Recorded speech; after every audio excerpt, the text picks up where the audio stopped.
Maksud beliau, orang yang mengenal Allah sesaat dia beribadah kepada Allah lebih afdal daripada abid orang yang ahli ibadah 1000 rakaat.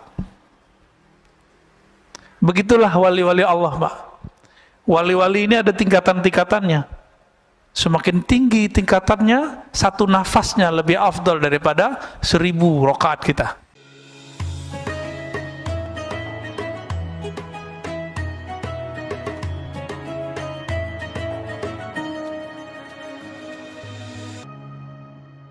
Bismillahirrahmanirrahim. Ma qalla amalun baraza min qalbin zahidin wala kathura amalun baraza min qalbin raghibin.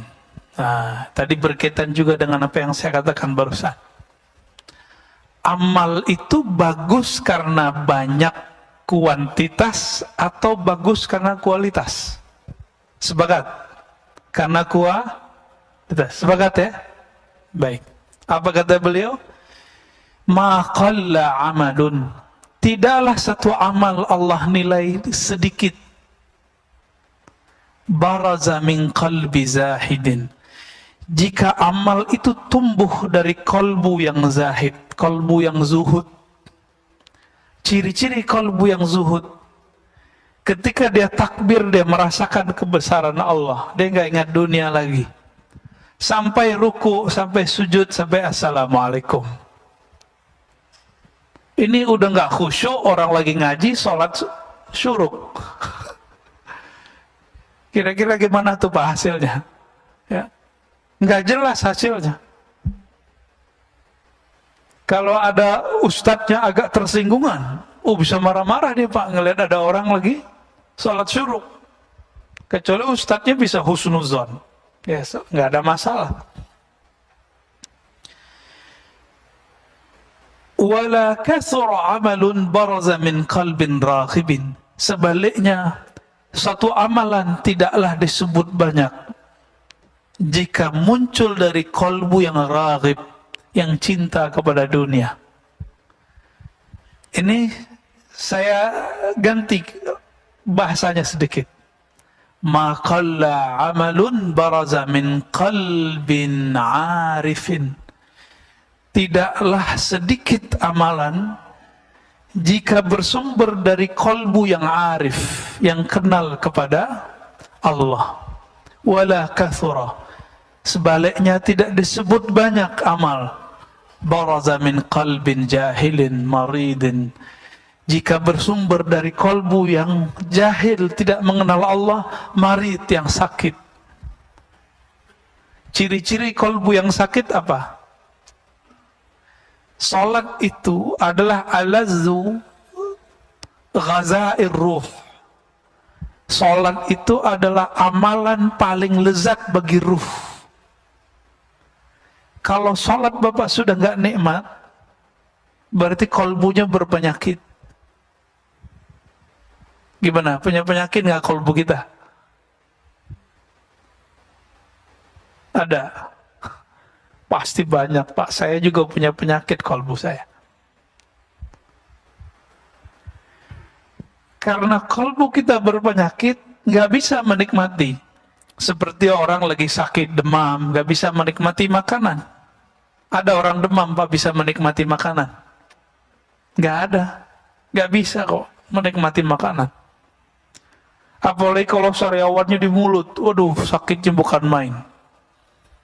Suka pedes, tapi bibirnya, lidahnya lagi sariawan. Dikasih menjerit nggak Pak? Nah inilah yang terjadi pada orang-orang. Kenapa ada orang-orang yang tertentu dikasih zikrullah, malah dia menjerit, malah dia lari, malah dia muntahkan. Ya. Bahkan beberapa ngejek, makanan apa nih? Nah, itu kalau makanan. Kalau zikir gimana? Zikir apaan nih beginian? Gitu. Itu kolbunya berpenyakit itu. Penyakit ini ada yang disebabkan karena ilmu yang salah ditelan. Dia dapat ilmu, ilmunya itu bukan ilmu. Ilmunya itu meracuni otaknya. Maksudnya pemahamannya salah.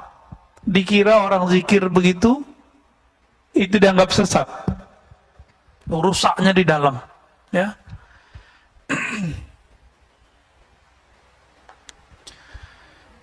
Itulah sebabnya ada sebuah hadis dalam Ibnu Majah, satu bab ilmu lebih afdal daripada 100 rakaat ahli ibadah. Satu bab ilmu. Ini kita udah 3 bab nih pada tadi. Ya, udah 3 bab dari tadi. Udah 300 rakaat. Gampang kan? Kalau masuk ke hati insya Allah. Tapi yang penting berkahnya sudah dapat semua. Ya, alhamdulillah. Bahkan Imam Syafi'i meriwayatkan lain lagi. 1000 rakaah. Satu bab ilmu lebih utama daripada 1000 rakaat. Itu levelnya Imam Syafi'i. Ya. Maksud beliau, orang yang mengenal Allah, sesaat dia beribadah kepada Allah lebih afdal daripada abid orang yang ahli ibadah 1000 rakaat. Begitulah wali-wali Allah, Pak. Wali-wali ini ada tingkatan-tingkatannya. Semakin tinggi tingkatannya, satu nafasnya lebih afdal daripada 1000 rakaat kita. Kalau mereka sudah sampai ke level tinggi. Nabi itu diamnya sudah zikir. Seandainya Nabi itu nggak sholat itu boleh, Pak, seharusnya. Itu kan logikanya Aisyah. Apa kata Aisyah? Wahai Rasulullah, ngapain engkau sholat mulu? Kan engkau sudah diampuni. Apa logika Aisyah? Engkau nggak perlu sholat, wahai Rasulullah. Kira-kira begitu. Sholat sunat lah ya, bukan sholat wajib. Sholat wajib kan langsung dari Allah wajib. Apa kata Nabi? Enggak. Afala an akuna abdan syakura. Kenapa aku tidak boleh menjadi hamba yang bersyukur? Maka sholatnya Nabi itu karena dia sudah mengenal Allah. Sholatnya adalah sholat syukur. Setiap sholat. Maka kakinya kapalan. Kalau kita punggung kita kapalan, Pak, karena tidur. Jadi Nabi itu sholatnya sholat syukur. Maksudnya apa sholat syukur? Beliau itu merasa sangat berterima kasih kepada Allah, mengemban nur yang Allah pilihkan kepadanya. Sebagai tanda syukur maka beliau sholat setiap hari, setiap malam. Bahkan beliau sholatnya pun dalam keadaan diam. Jadi Nabi ini sholatnya ada yang sholat fisik, ada yang sholat diam. Apa kata Sayyidatuna Aisyah? Karena Rasulullah sallallahu alaihi wasallam yazkurullah fi kulli ahyani. Rasulullah atau ala kulli ahyani selalu mengingat Allah setiap nafas, setiap detik, setiap saat. Jadi setiap nafasnya itu zikrullah. Kita udah dalam sholat nggak ingat Allah. Ini beda sholat kita sama Rasulullah sallallahu alaihi wasallam.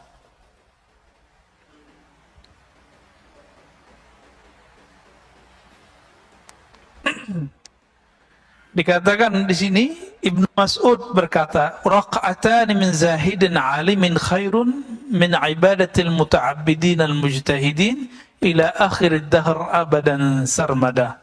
Ini lebih parah lagi, Pak.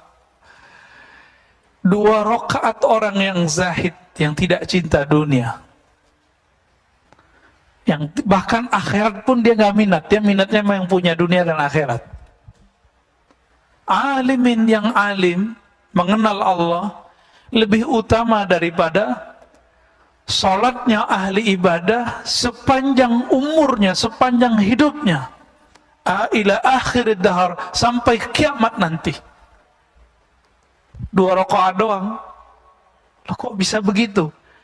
Kalau ahli ibadah dia sholat, dia ibadah karena ingin sesuatu yang dia dapat. Sedangkan orang yang mengenal Allah ini, dia menyembah Allah karena Allah pantas disembah.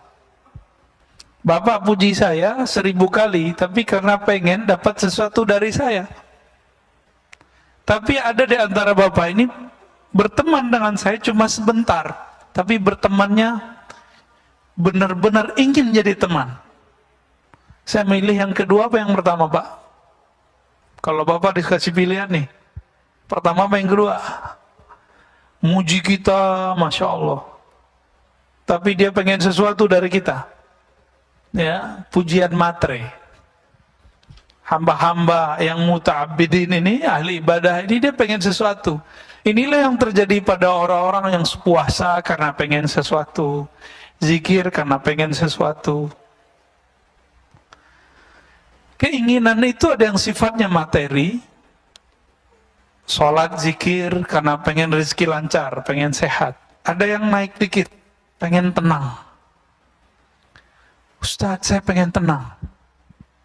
Ya kalau zikir ya pasti tenang. Cuma kalau dia putus zikir, ketenangannya hilang lagi. Emang kalau nggak tenang mau ganti Tuhan? Ya. Kalau nggak tenang mau ganti Tuhannya. Maka Allah itulah ilaha illallah. Dialah yang berhak disembah dalam keadaan tenang, damai, atau dalam keadaan klusak-klusuk, sama aja. Nah ini yang disebut alim, orang yang mengenal Allah. Kalau lagi senang ingat Allah, lagi susah, saya udah sholat kok masih susah aja gitu. Ada yang kebalikan, kalau lagi susah ingat Allah, lagi senang, ya, itu kebanyakan yang nomor 2.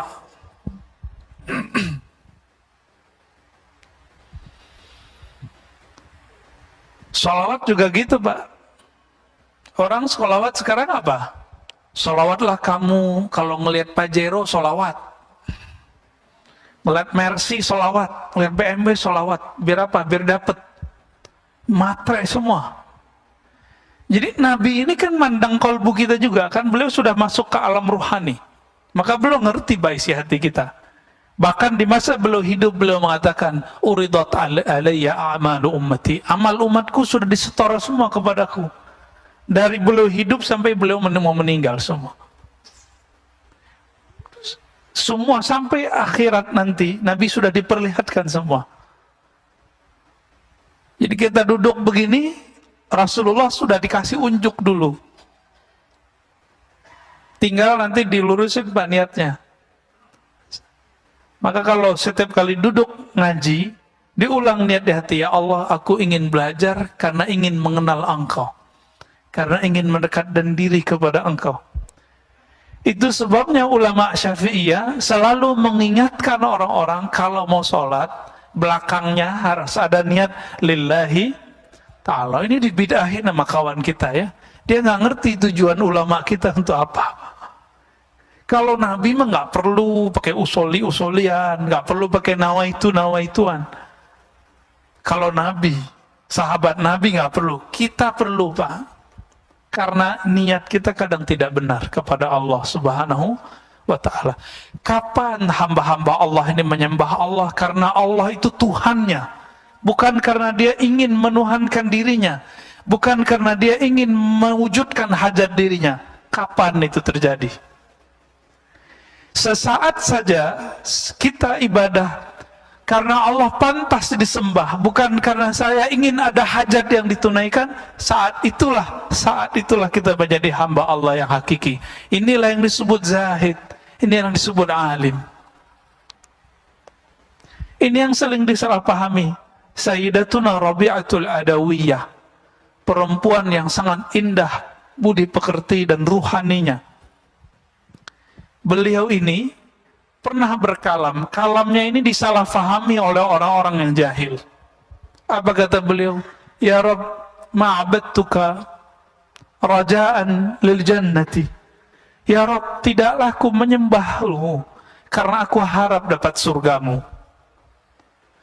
Tidaklah aku menyembahmu ya khaufan min narik, karena takut neraka engkau. Ini dianggap oleh mereka, si Rabi'ah ini sesat. Kenapa? Masa ibadah bukan karena surga?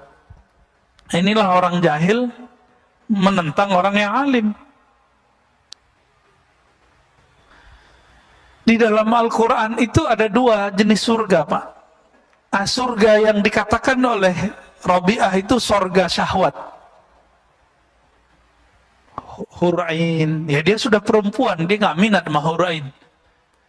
Ibu-ibu ini, akhwat ini bisa coba bayangkan, baca semua kisah di Quran, itu lebih banyak cerita untuk menyenangkan laki-laki, bener nggak? Ini jujur aja nih Bu, jujur. Perempuan disebutkan sebagai objek syahwat di dalam Al-Quran, bener nggak? Kenapa? Karena Nabi yang diturunkan laki-laki, yang mendengarkan waktu itu kebanyakan laki-laki.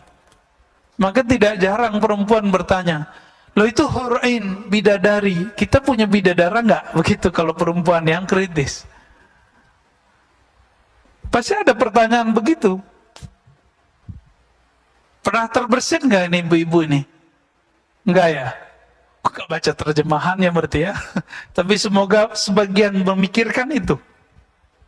Gimana cara memahaminya?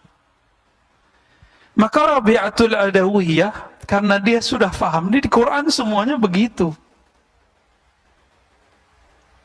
Maka beliau mengatakan, ya Rabb, aku beribadah ke surga, aku ibadah kepada engkau bukan karena surgamu, tapi karena engkau yang mempunyai surga. Surga ini ada dua, ada surga syahwat, ada surga ru'yat, surga memandang. Yang dimau oleh Rabi'ah adalah memandang Allah subhanahu wa ta'ala. Makanya Rabi'ah ketika dilamar oleh seorang laki-laki, itu nggak mau nikah Pak, karena dikasih pertanyaan sama dia. Jadi maharnya dia adalah pertanyaannya bisa dijawab nggak. Berat kalau ketemu Rabi'ah. Saya mungkin nggak lolos Pak. Saya ketemu Rabi'ah mungkin mental 7 kali lipat kali ya. Pertanyaan dia satu aja. Ada yang tahu pertanyaannya apa? Nih satu riwayat ya. Jika aku menikah denganmu, kamu bisa jamin nggak nanti aku bisa bertemu Allah? Kira-kira itu Pak. Mana ada suami bisa begitu Bu? Gak ada. Benar nggak nih para suami yang jomblo-jomblo? Udah ketemu Allah belum? Belum ya? Disitulah beratnya. Maka apa saudara, makan Allah, Rabi'ah ini dia surganya bukan lagi surga syahwat, surganya surga ru'yat. Apa arti ru'yat? Memandang Allah. Itu yang dia mau. Apa gunanya masuk surga, kata Rabi'ah, tapi nggak ketemu yang punya surga. Bapak saya fasilitasi di satu tempat. Tempat itu villa punya saya. Tapi saya nggak mau ketemu, Pak. Datang lagi, saya nggak mau ketemu. Udah makan aja, tidur aja, tapi nggak mau ketemu. Awal-awal senang, lama-lama pengen ketemu nggak? Penasaran nggak? Penasaran. Itulah yang terjadi kepada ahli surga. Maka nanti pencarian ma'rifatullah, mau mengenal Allah, tidak berakhir dengan kematian. Nanti berlanjut nanti di surga. Maka di surga apa kata Nabi? Ada sekelompok orang, laisu minal anbiya wala minasyuhada. Mereka bukan para nabi, bukan juga para syuhada. Tapi yaghbituhumul anbiya wa syuhada. Tapi para nabi, para syuhada itu ghibtah kepada mereka, iri kepada mereka, iri yang positif. Heran, loh kok mereka dapat posisi ini? Bukan berarti posisinya lebih tinggi dari para nabi, tidak.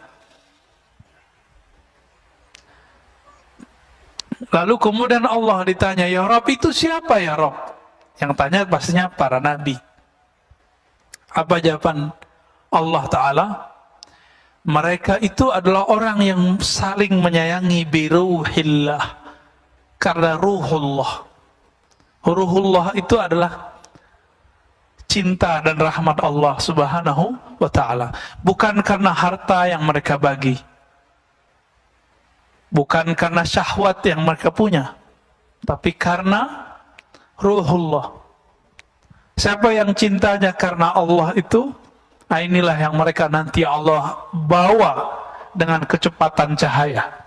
Ala nurin, ya, min Rabbih. Jadi nanti kalau kita beruntung Pak, nama kita soalnya sudah ada di neraka, sudah ada di surga. Nih nama Bapak ini ada di neraka, Fulan bin Fulan, Ahlun Nar. Di surga juga ada. Tinggal kita lagi bayar kredit surga atau bayar kredit neraka. Atau mau dibayarin cash nggak? Mau dibayarin cash? Ada pacarannya. Apa kata Nabi? Man qala la ilaha illallah dakhalal jannah. Siapa yang mengatakan la ilaha illallah, di hadis Imam Bukhari dikatakan min qalbihi aw nafsi, dari dalam dirinya.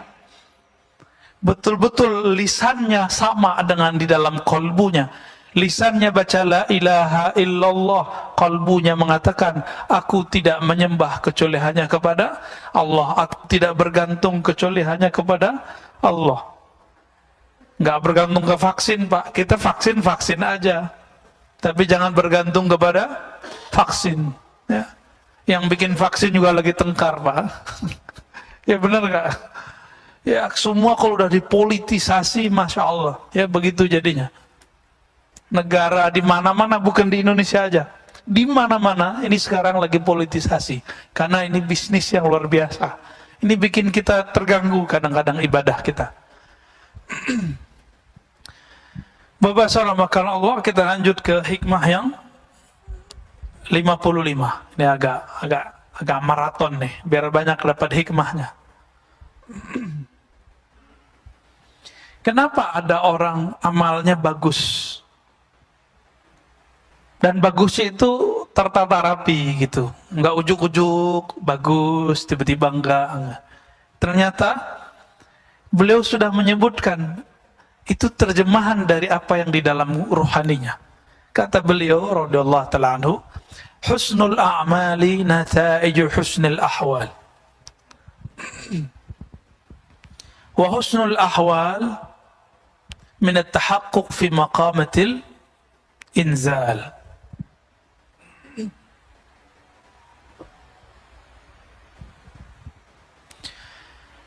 Sempurnanya amalan, amal sempurna itu nggak ada riaknya.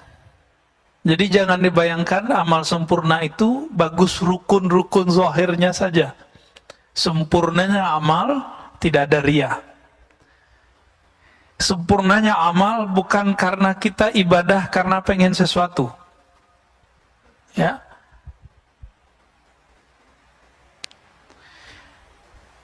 Nata'iju husnul ahwal, bagusnya amalan stabil. Di rumah dia sholat, di masjid dia sholat. Di rumah sholatnya lama, di masjid juga lama. Ada kebalikannya, kalau di masjid sholatnya lama, kalau di rumah sholatnya buru-buru. Berarti ahwalnya bermasalah nih. Kalau lagi ada komunitas dia bisa khusyuk, tapi kalau nggak ada komunitas dia nggak bisa khusyuk. Kebanyakan kita yang begini. Apa kata beliau?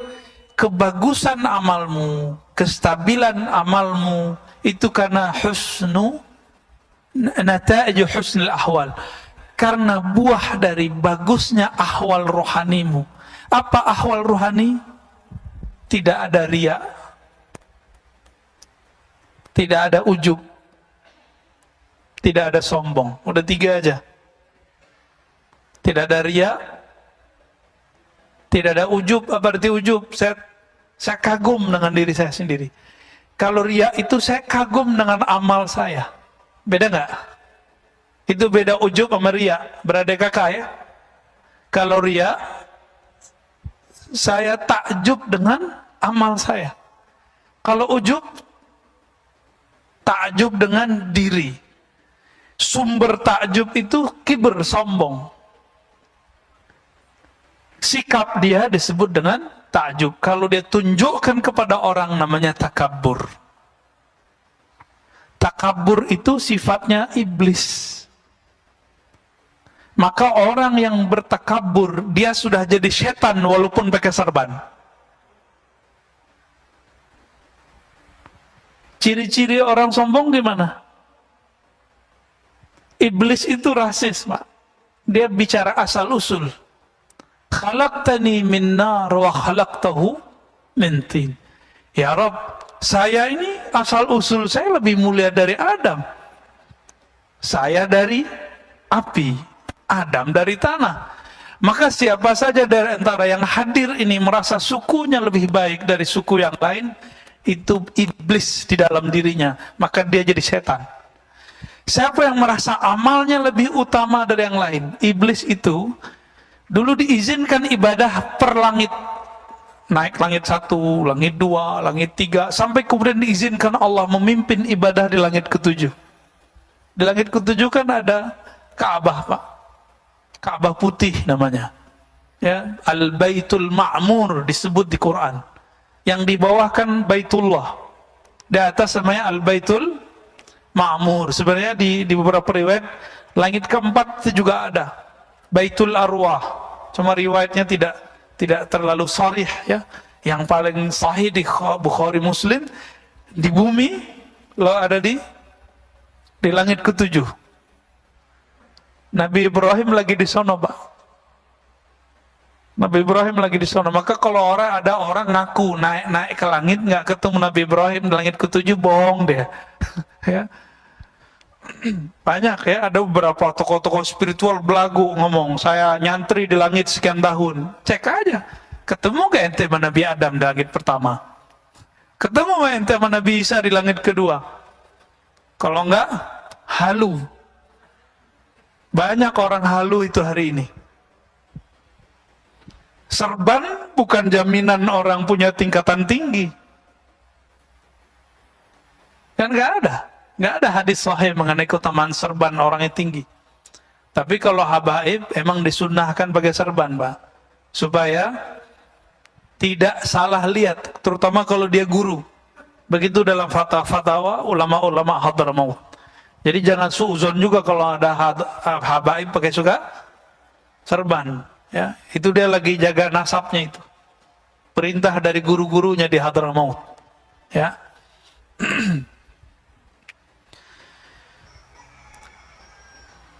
Amal yang sempurna, amal yang ideal muncul karena ruhani yang bening.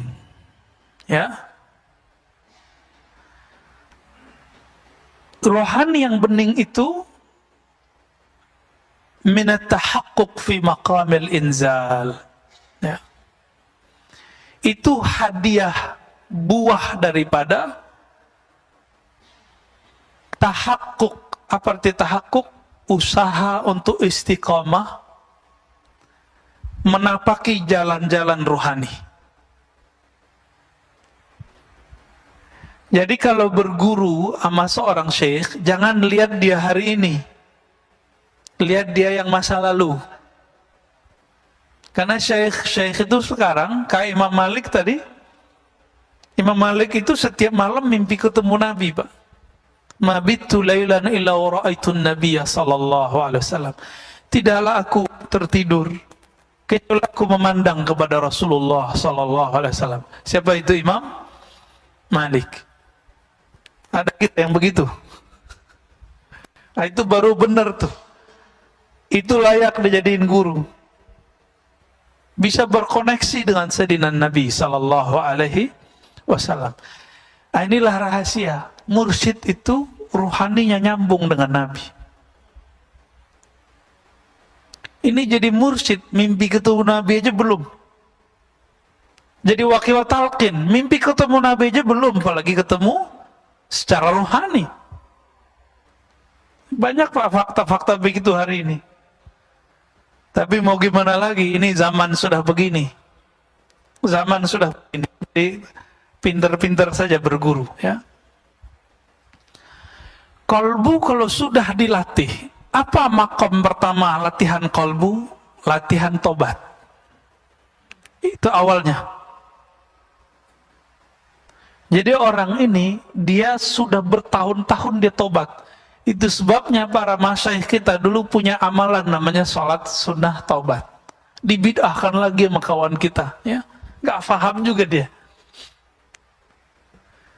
Atau minimal kalamnya kalam tobat. Nah, tobat ini kan dibagi lagi, Pak. Ada tobat orang awam dari dosa yang zahir. Kalau tobat anak-anak salah minum, ya. Kalau lagi puasa begini anak-anak gimana? Terganggu gitu sama makanan. Terganggu gitu kalau ada anak kecil yang lain di bawah dia yang berbuka. Nih saya mau tanya nih Pak, kalau ada di sini orang buka restoran, buka, Bapak terganggu nggak? Terus perlu ditutup nggak? Serius loh ya. Ada warteg buka siang nih. Nih saya nggak ngomong hukum syariat dulu, hukum rohani. Bapak terganggu nggak? Loh Ustadz, kita harus tegakkan hukum. Loh di antara ibu-ibu ini di rumah kalau bapak punya istri, ada yang lagi haid nggak? Nggak masak, butuh makan, nyari kemana? Ya nyari ke warteg kayak gimana kayak itu. Jadi kita tuh nggak usah sibuk mikirin orang, kayaknya agama kita paling bener, mau amar ma'ruf nahi mungkar, tapi kebelinger di situ. Emang Bapak Ibu ini masih terganggu kalau ada orang masak depan kita? Ini kan lucu. Ya, sweeping, ketemu di warteg orang makan, lagi makan tempe. Lah untuk apa itu diberitakan? Ini politisasi aja Pak, ya saya nggak suka berita-berita begitu.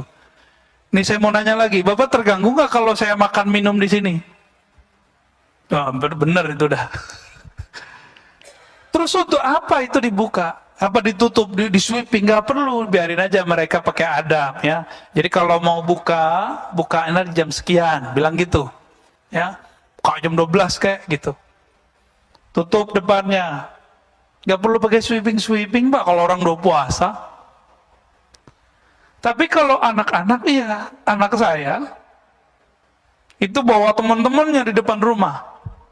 Si bocah yang bontot tiba-tiba bawa roti ada coklatnya, makan depan mereka, kabur Pak semua anak-anak itu. Apa kata mereka? Aduh puasa gue nih parah nih adekmu Pak gitu.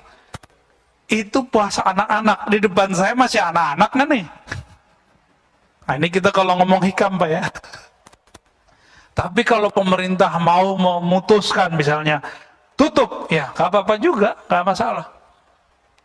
Nggak masalah juga Pak, sebenarnya. Tapi kalau Bapak masih terganggu, ya salah. Ya, puasa anak-anak berarti ya. Jadi apa yang harus dilewatin untuk tahapan pertama? Taubat. Taubat anak kecil dari yang fisik tadi. Taubatnya orang awam dari hal-hal yang zahir. Dosa mata, dosa telinga. Maka kalau orang awam sudah nggak dosa mata, nggak dosa telinga, nganggapnya sudah suci. Jadi mereka bingung, kok habis assalamualaikum masih ada istighfar. Padahal dia lupa, di dalam sholatnya dia tidak ingat kepada Allah Subhanahu wa ta'ala. Ini perlu diistighfarkan nggak nih sholat yang begitu? Inilah rahasia Rabi'atul Adawiyah mengatakan astaghfirullah fi istighfari atubullah fi taubati. Aku minta ampun kepada Allah karena istighfarku tidak benar. Aku bertobat kepada Allah karena sholatku tidak khusyuk. Ada nggak yang pernah begitu Pak? Supaya sholat kita pas naik ke atas kan mau dilempar lagi. Nggak khusyuk, lempar. Tapi karena kita tutup, astagfirullah, ya Allah, salatku tidak khusyuk. Diberi syafaat, naik juga ke atas. Allah kan maha pengasih, maha penyayang. Kita berusaha khusyuk, belum khusyuk ya nggak apa-apa. Yang penting kita ngaku tidak khusyuk. Mau nggak ngaku nggak khusyuk? Itulah tobat level 2. Taubat ruhani. Taubat apa? Taubat ruhani. Batinnya merasa kurang bener nih. Nah ini aja Pak dibenerin. Level 2 ini coba dipakai. Nanti bagus tuh amalannya. Nanti Bapak gampang nangis kalau zikir. Sholat aja gampang mewek Pak. Ini kalau nggak pakai kitab, saya udah nangis-nangis dari tadi nih. Ya, kenapa saya ngajar pakai kitab? Bukan karena gagah-gagahan pakai kitab, bukan. Ini cara saya untuk menahan diri. Karena kalau mau nangis setelah kitab, hilang nangisnya, Pak. Alhamdulillah. Ya. Guru saya ada beberapa, itu kalau sudah bahas bab begini, nggak ada kitab ataupun ada kitab, nangis terus. Untungnya saya kalau ngeliat kitab langsung berubah. Ya, alhamdulillah. Karena akalnya balik lagi. Kalau nggak cuma rasa yang muncul. Kalau rasa lebih dominan dari akal pikiran kita, kita bisa nangis setiap saat. Sujud nangis, ruku nangis, takbir nangis. Ntar orang-orang bilang, ini kenapa ini nangis? Ada Syekh Shinqiti, guru dari Syekh Salih Al-Maghamisi di Madinah. Ngajar ba'da maghrib sampai isya, karena ada majelis biasanya di Masjidil Haram, di Masjid Nabawi. Habis assalamualaikum, assalamualaikum, itu langsung nangis. Mau baca, mau ngomong lagi, baca ayat lagi, nangis lagi.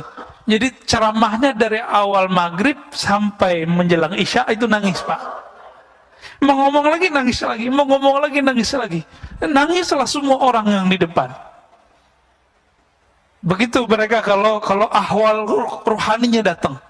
Kenapa ahwal rohani yang bening itu tumbuh? Karena mereka tahakkuk fi maqamatil inzah. Mereka mau istiqomah, rajin menapaki jalan rohani. Yang pertamanya apa tadi? Taubat. Taubat mereka tidak lagi fisik, tapi sudah masuk taubat rohani, taubat kolbu. Babak satu maksiat zahir, satu hitam di sini. Tapi kalau ada maksiat batin, itu hitamnya lebih kenceng, lebih kayak aspal lengket. Disebut dalam bahasa Arabnya nuktah sauda, noda hitam yang lengket. Itu hitam. Inilah yang menghalangi kita untuk tidak bisa memandang alam malakut, alam jabarut. Alam rasa, bisa merasakan dekatnya kita kepada Allah Subhanahu wa ta'ala. Ini yang dikatakan oleh Imam Ahmad. Laula anna syayatin yahumuna ala qulubi bani Adam. Seandainya setan tidak mengerebut memenuhi kolbu manusia, ya, menutupi kolbu manusia, tentulah mereka tentulah mereka akan melihat malakutas samawat. Mereka akan mampu melihat alam malaikat. Jadi sahabat-sahabat tertentu Allah izinkan Pak bisa ngelihat malaikat. Ibnu Abbas ngelihat Jibril 2 kali. Malaikat siapa yang dilihat, itu artinya nanti ada posisi kewalian pada orang ini. Ternyata Jibril tugasnya apa? Bawa wahyu. Maka tugas Ibnu Abbas nanti adalah menjelaskan makna wahyu. Disebut ahli tafsir. Tidak ada ilmu tafsir hari ini kecuali lewat Sayyidina Ibnu Abbas. Ada orang lihat Mikail, nanti tugasnya lain lagi tuh Pak. Tugas kerohaniannya. Ada yang suka ngelihat malaikat maut. Nah, nanti tugasnya nalkinin orang mati, ngelepas orang mati. Itu beda-beda tuh tugasnya. Allahumma shalli ala.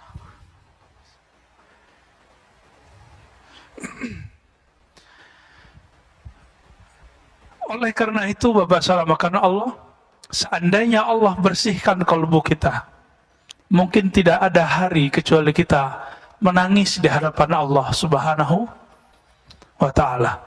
Makanya Sayyidina Nabi sallallahu alaihi wasallam hampir setiap hari beliau menangis. Hampir setiap sujud beliau meneteskan air mata. Kenapa? Karena beliau merasakan memandang Allah Subhanahu wa ta'ala. Kita kehilangan anak kita hilang. Sehari, mungkin 2 hari. Bahkan kalau di mall hilang 1 jam, 2 jam. Ketemu, nangis nggak Pak? Nangis. Ruh ini kehilangan, kemana dia berarah? Ketika dia ketemu Allah Subhanahu wa ta'ala, ketemu kekasih-kekasih Allah, pasti air matanya berlinang. Itu nggak bisa ditahan. Nggak bisa ditahan.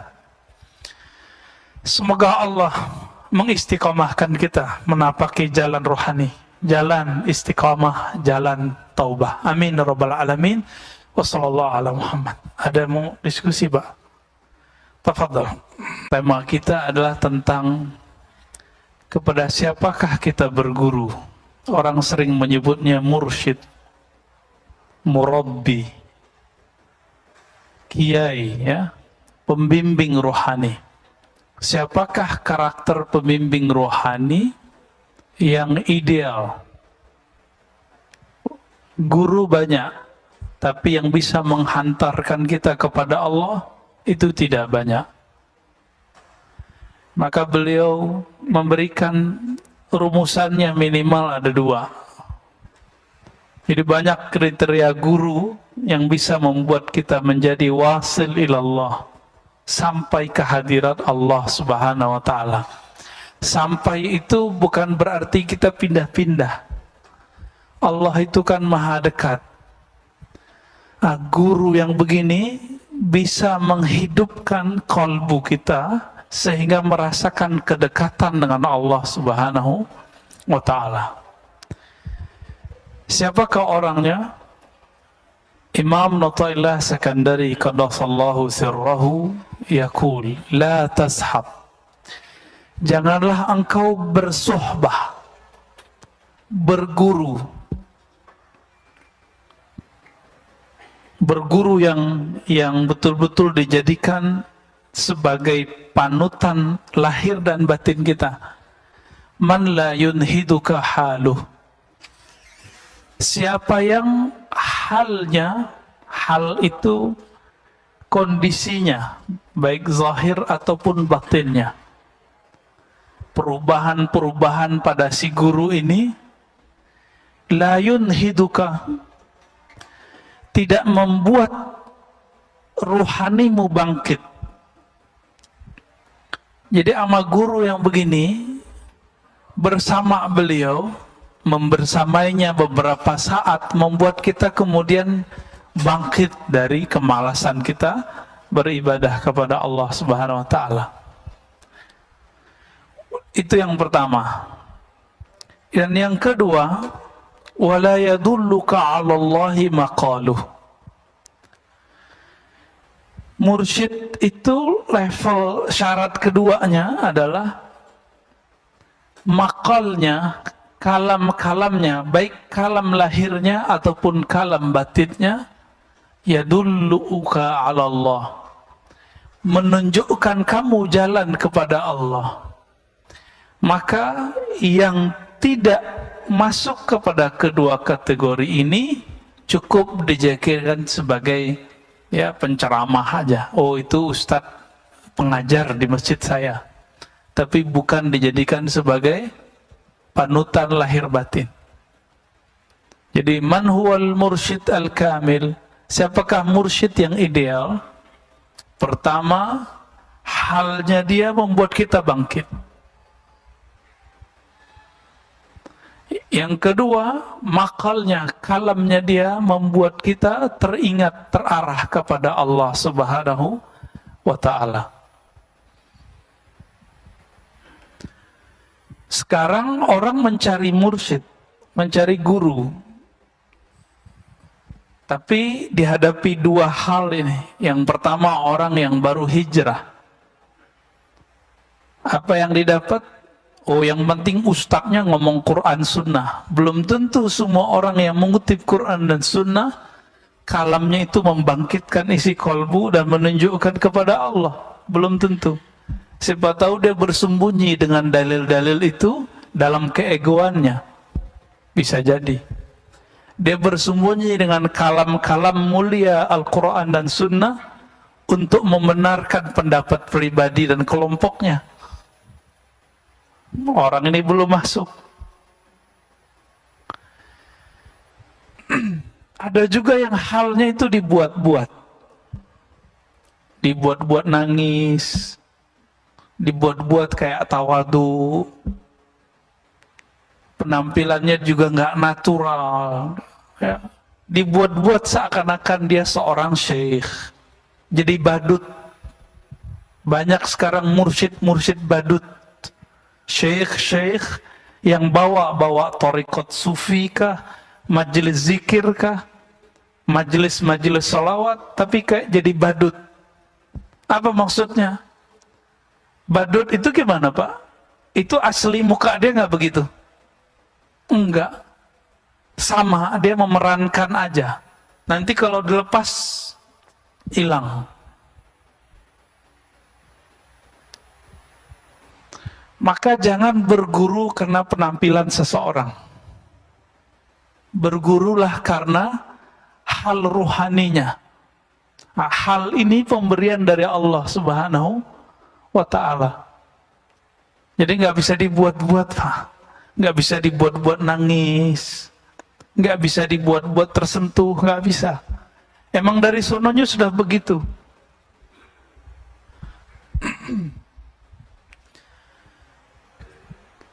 Ciri kedua tadi apa? Kalamnya menunjukkan jalan kepada Allah. Mungkin gak orang yang belum merasakan kehadiran Allah di kolbunya, lalu bisa mengajak orang merasakan Allah? Mungkinkah orang belum tahu jalan ke Jogja, terus ngajak kita ke Jogja? Sama-sama pakai GPS. Nanti di Cilacap tersesat semua, Pak. Ini banyak kejadian-kejadian begitu. Nggak tahu jalan kepada Allah, ngajak orang kepada Allah. Ayatnya sahih, pasti sahih. Wa man ahsanu qawlan mimman da'a ilallah. Siapakah yang lebih baik daripada orang yang mengajak kepada Allah? Lah Allahnya dia nggak ngerti.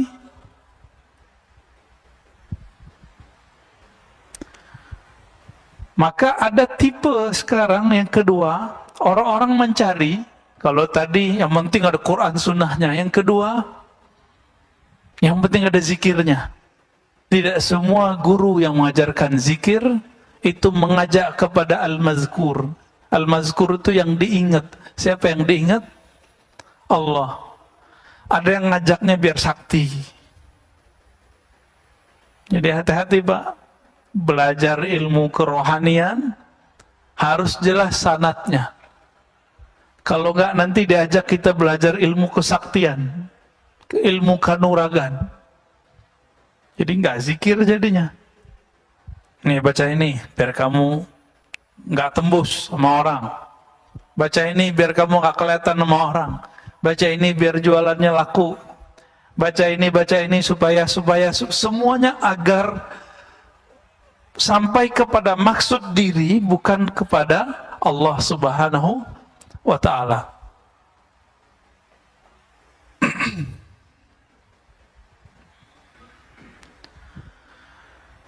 Karena banyak hari ini seperti itu, maka hati-hati saja dalam berguru, ya. Jadi apa ciri mursyid? Pertama, halnya membuat kita bangkit. Yang kedua, kalamnya mengarahkan kita kepada Allah Subhanahu wa ta'ala. Hikmah yang berikut, ya, kita nggak usah panjang-panjang di situ. Rubbama kunta musian fa'arakal ihsan suhbatuk man huwa aswa'u halan mink. Ini sudah ganti topik. Ada kalanya seseorang itu dia sebenarnya kualitasnya lagi buruk, orangnya lagi nggak bagus, amalnya tidak bagus, amalnya tidak maksimal. Tapi karena dia berteman dengan orang-orang yang lebih buruk daripadanya, atau berguru kepada orang yang di bawah standar ruhaninya, fa'arakal ihsan, maka engkau merasa dirimu lebih baik ya daripada si anu gitu. Maka masih ingat nggak ketika dulu ada orang yang membunuh 99 orang lalu bertambah dengan membunuh seorang ulama? Masih ingat? Apa pesan seorang wali? Jadi yang pertama yang dia bunuh itu ulama, itu bukan ulama wali, dia cuma ulama zahir. Sedangkan yang kedua yang dia temui itu ulama wali Allah, kalbunya. Maka kata si wali ini, jika kamu mau tobat, maka tinggalkan kampungmu. Karena kampung dia ini punya komunitas yang akhlaknya begitu semua. Jika dia balik kepada mereka, dia akan merasa biasa. Wow, di sini biasa bunuh orang. Disuruh dia keluar, itu maksudnya. Maka Bapak serahkan Allah, kalau ada orang kecanduan narkoba, udah di terapi, udah di segala macam. Tapi kalau dia kembali ke komunitasnya, baik komunitas online ataupun offline-nya, nanti dia akan kembali ke masa lalunya. Jadi caranya gimana? Dia harus ganti nomor, ganti komunitas. Karena sekarang komunitas itu nggak komunitas fisik. Sudah ada semua dalam genggaman handphone. Jadi harus ganti nomor itu orang. Ya, jadi kalau ada keluarganya yang kena, nggak cukup dibawa ke tempat terapi narkoba, nggak cukup. Putus komunikasi dia dengan sebelum-sebelumnya. Dia menjadi orang baru. Nah, ini yang terjadi pada zaman Bani Israel dan hadisnya sahih. Maka Imam Asy-Syarqawi mengatakan, suhbatu man huwa dunak dararun mahdun. Engkau berteman, bahkan berguru kepada orang yang lebih buruk halnya daripada kamu, dararun mahdun. Ini adalah kemudaratan murni. Li'annaha tughti anka uyubak. Karena itu membuat kamu merasa aibmu tertutupi, wa tubayyin laka kamaluk, dan membuat kamu merasa sempurna. Nah, ini bahayanya. Jadi kalau kita berteman, punya komunitas yang buruk, kita akan merasa jadi orang terbaik di antara orang yang buruk. Mau Pak? Menjadi yang terbaik di antara orang-orang yang buruk. Na'udzubillah min dzalik. Maka berguru ini ada dua macam dalam kitab. Suhbatul iradah, kemudian suhbatul tabarruk. Berguru itu ada dua. Berguru kita ingin jadi muridnya, namanya suhbatul iradah. Suhbat iradah. Berguru kita pengen jadi muridnya. Kalau murid patuh nggak sama gurunya? Kalau kita punya guru di sekolah, ada tugas nggak? Ada PR nggak? Ada. Ada jam tertentu kita kemudian membangun komunikasi dengannya. Itu guru yang sudah kita jadikan sebagai suhbatul iradah. Iradah orangnya disebut murid. Apa arti murid? Murid bahasa Indonesia apa bahasa Arab, Pak? Bahasa Indonesia ya? Bukan. Murid itu bahasa Arab. Murid itu dari kitab-kitab tasawuf. Makanya aneh orang-orang hari ini, dia punya sekolah disebut murid-muridku. Tapi dia membid'ahkan tasawuf, Pak. Padahal istilah murid itu dibawa oleh ulama kita dulu dari tanah Arab, dari Gujarat, dari mana-mana, dari Samarkand, masuk ke negeri ini, mereka menjadi mursyid, jadi guru.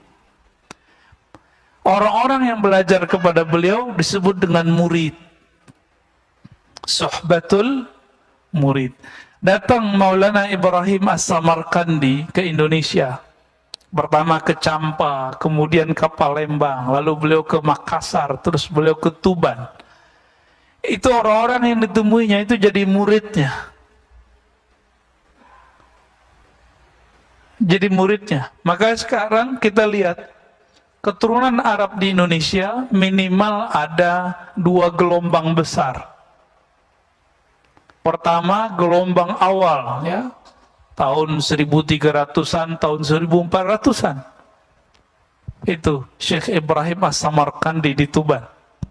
Anaknya Sunan Ampel. Ya, Sunan Ampel itu anaknya beliau. Itu bukan orang Indonesia, Pak. Orang Samarkand, lama di Gujarat, berguru di Hadramaut, keturunan Rasulullah Sallallahu Alaihi Wasallam. Jadi yang mengislamkan negeri ini itu zuriat Nabi. Cuma sayangnya generasi kedua Hadramaut baru, jadi boleh disebut Hadarim al-Jadidah. Kalau yang pertama Al-Qadimah. Yang pertama ini nasabnya dipelihara oleh orang-orang pesantren. Maka orang-orang pesantren itu yang tua, itu aslinya mereka zuriat Rasulullah Sallallahu Alaihi Wasallam.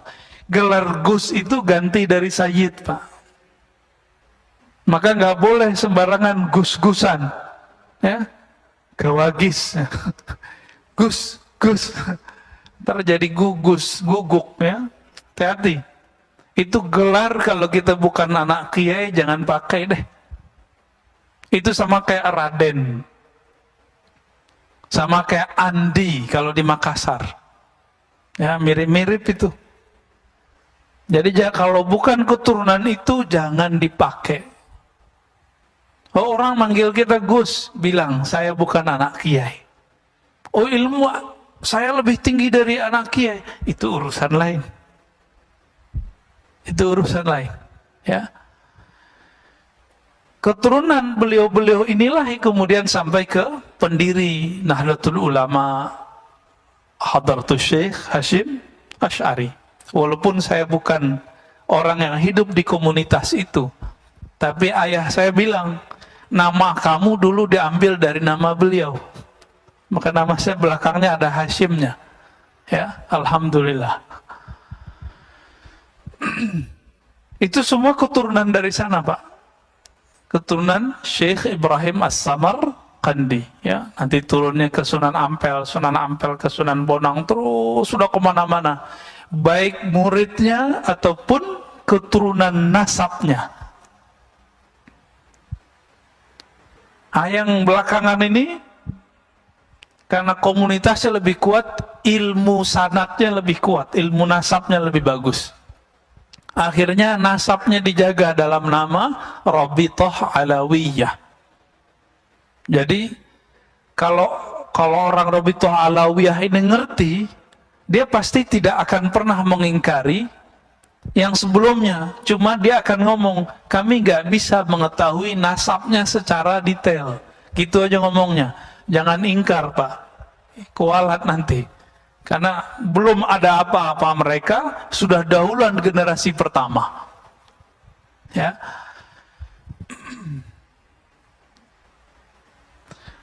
Jadi beliau-beliau itu semuanya adalah mursyid, guru spiritual, yang membimbing murid-muridnya usul kepada Allah, sampai kepada Allah Subhanahu wa Ta'ala.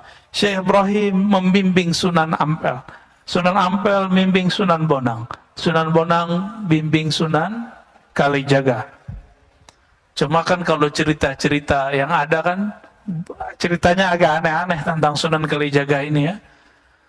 Bercampur antara mitologi dengan fakta sejarahnya. Yang pasti mereka ada. Maka sungguh aneh kalau ada orang yang menolak keberadaan mereka. Ini nggak ngerti sejarah, udah nggak ngerti istilah, ingkar lagi, ya. Benarlah kata imam-imam kita terdahulu, apa kata mereka? Al-mar'u aduun ala ma jahil. Orang akan memusuhi apa yang dia tidak tahu. Benar, Pak, ya? Maka semakin banyak orang mengerti, semakin sedikit ingkarnya. Jadi Bapak ini, di antara jamaah ini kalau banyak ingkarnya, berarti banyak jahilnya. Pengurus banyak ingkarnya, banyak jahilnya. Itu di mana-mana tuh begitu, ya. Main komentar aja. Dikit-dikit komentar lagi. Ya. Itu tanda kasratul jahil. Banyak jahilnya daripada banyak bijaknya. Orang bijak itu bicara kalau penting. Nggak penting nggak usah bicara. Yang kedua, sahabatut tabarruk. berguru tapi ngambil berkah aja. Nah, ini yang Bapak lakukan setiap pagi, setiap malam di sini. Ada penceramah, ngambil berkah ilmunya. Mana yang lebih tinggi? Cuma sekedar ngambil berkah atau sohbatul iradah? Kalau sohbatul tabarruk, ngambil berkah, ya sekedar berkah aja Pak. Setiap kali Bapak Ibu ikhwan akhwat fillah duduk di sini, malaikat mengatakan Allahumma sholli alaih. Jadi Bapak duduk nih, itu malaikat dari tadi sampai nanti setelah kita selesai ngaji, itu berdoa, ya Allah beri dia rahmat, beri dia rahmat. Itu kalau duduk doang. Kalau ngaji gimana? Tambah lagi malaikatnya. Dan malaikat khusus, ada malaikat khusus mencari orang yang talabul ilm. Itu sayapnya dibuka. Untung nggak lihat. Kalau lihat bisa pingsan semua. Ya, bisa-bisa lari, Pak. Karena sahabat Nabi, ada yang dibukakan sesekali ke mereka, yang lari bukan beliau. Dia lagi naro onta, terus baca Quran di bawah pohon. Lagi baca Quran, malaikat turun. Ditandai dengan awan. Awan turun. Mendekat dia, nggak cuma beberapa di atas dia. Itu si onta ngapain? Gelisah-gelisah lari, Pak. Besok dia datang kepada Rasulullah dan dia katakan, wahai Rasulullah, ketika aku baca Quran di padang pasir, lalu ada satu pohon, dan aku baca Quran di bawahnya, ada awan turun. Awan apakah itu? Apa kata Nabi? Itu malaikat rahmat. Malaikat yang sayang kepada orang yang membaca Quran, orang yang zikir, apalagi yang taklim. Yang taklim mereka lebih demen, Pak. Jadi malaikat itu lebih respect sama orang yang ngaji daripada orang yang zikir. Lebih senang sama orang zikir daripada orang yang tidur. Bapak tidur aja di masjid depan rahmat. Ya. Jadi duduk begini ini ngorok tiba-tiba. Nah, itu kan ada yang ngorok tuh ya. Itu langsung dirahmati oleh Allah dengan doa malaikat. Apalagi kalau sohbatut tabarruk, mengambil tabarruk. Jadi nanti kalau syuruk jangan sholat dulu, karena sholat itu manfaatnya cuma sendiri. Ini kan kajian ada nih tiap pagi. Jangan sok soleh Pak, jangan sok alim. Ya, wah ada syuruk nih, ngambil berkah dulu. Hadis sholat syuruk itu tidak sahih. Dia cuma sampai hasan li ghairihi. Sedangkan hadis mengenai mendengarkan kalam, mendengarkan tabarruk dalam berguru, ngambil ilmu, ngaji, itu hadisnya sahih, ayatnya sangat jelas. Paham di situ? Jangan berulang-ulang lagi kita ingetin Pak ya. Kecuali Bapak mau jalan. Ya. Saya mau jalan dalam hati ngomong, minta izin kepada Rasulullah. Allahumma sholli ala Muhammad, kita jalan. Jangan berdiri-berdiri aja. Ya, itu mengganggu. Malaikat juga bingung Pak ngeliat loh. Ini majelis lebih mulia, kenapa dia pergi? Itu yang terjadi. Cuma kan kita nggak diperlihatkan oleh Allah. Coba apa dilihatin oleh Allah? Suatu kali ada muridnya Imam Malik. Imam Malik ini kan ngajar di Masjid Nabawi. Mereka di sana sampai sekarang masih berlaku. Habis azan itu masih taklim, benar nggak? Habis azan masih taklim, Mbak Ana, 15 menit sampai 20 menit. Kita berapa menit? Habis azan berapa menit? 10 ya. Maka kita buru-buru ya. Ini aja masih ramai Pak. Coba kalau dikasih 15 menit, oh lebih ramai lagi kayaknya ke belakang. Ada beberapa masjid itu 20 menit saya lihat. Tapi ya ada jamaah yang nggak ngerti, protes juga. Giliran di Mekah nggak berani protes dia Masjidil Haram ya. Imam Malik ba'da azan itu nggak sholat sunat beberapa kali kalau lagi taklim. Beliau lanjutkan taklimnya. Seorang murid masukin kitabnya ke dalam tasnya, masukin. Dibiarin aja Imam Malik. Udah selesai dia mau berdiri, Imam Malik nanya, "Ya gulam, hai bocah, kemana engkau?" Apa kata orang ini? "Wahai tuan guru," Imam Malik ya, "aku hendak sholat sunat." Kata Imam Malik, "Apa hukumnya sholat sunat?" Namanya sholat sunat. Sholat sunat rawatib hukumnya apa? Sunat. Ditanya lagi, kalau ngaji hukumnya apa? Bingung dia Pak. Oh, kalau ngaji wajib. Yaudah kamu duduk. Lebih utama ngaji sesaat kita mendengarkan orang berkalam. Walaupun kalamnya nggak benar-benar amat Pak, tapi karena niat yang tulus itu Allah angkat. Yarfa'illahu alladzina amanu minkum walladzina utul ilma darajat. Orang yang diberikan ilmu, diberikan iman, Allah angkat darajat. Bukan satu derajat, darajat. Darajat itu bahasa Arab disebut sebagai jamak plural. Derjat, derjat, derjat. Kita nggak tahu seberapa banyak derjatnya.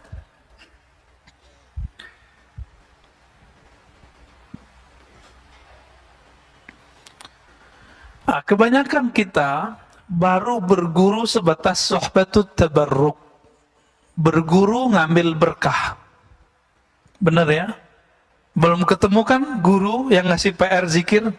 Paling cuma beberapa orang. Belum ketemu guru yang bilang, kamu latihan seharinya segini ya.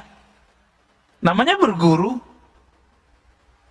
Oh, nanti muncul orang-orang yang gak mengerti bab ini terus bilang, lo gak boleh zikir pakai hitung-hitungan. Lo orang ini lagi jadi murid. Kalau lagi jadi murid, suka-suka gurunya. Coba, bapak anaknya sekolah gak? Mana dalilnya? Suruh nulis 1 halaman. Ada gak? Gak ada kan?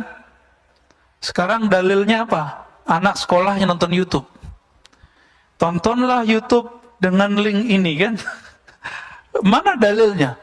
Kenapa itu dibolehkan? Tapi giliran ahli kolbu punya murid, nggak boleh menata sebuah kurikulum. Jadi kalau nanti berguru kepada ahli kolbu, ahli zikir, pasti nanti dikasih kurikulum zikirnya. Beruntung Bapak kalau sudah punya guru begitu. Jarang Pak orang guru begitu. Ini kita lihat nih di antara Bapak, paling cuma 10% yang sudah punya guru, suhbatul iradah. Makanya kalau diam itu masih bingung mau nggak baca apa ya. Ini bukan case di sini Pak. Case di tanah haram, haramain, Mekah Madinah. Ya. Bapak coba ingat-ingat waktu di Mekah Madinah, orang pada bengong aja ngeliatin orang lewat, benar nggak? Masuk yang di depan saya banyak yang bengong tuh kalau duduk ngeliatin Ka'bah atau ngeliatin orang lalu lalang kiri kanan nggak jelas. Coba kalau dia punya guru, gurunya bilang nanti kalau kamu sampai di haram, bacalah zikir ini. Jadi ada pegangan dia. Tapi kalau nggak punya pegangan, nggak punya zikir, apa yang mau dibaca? Kira-kira begitu, ya.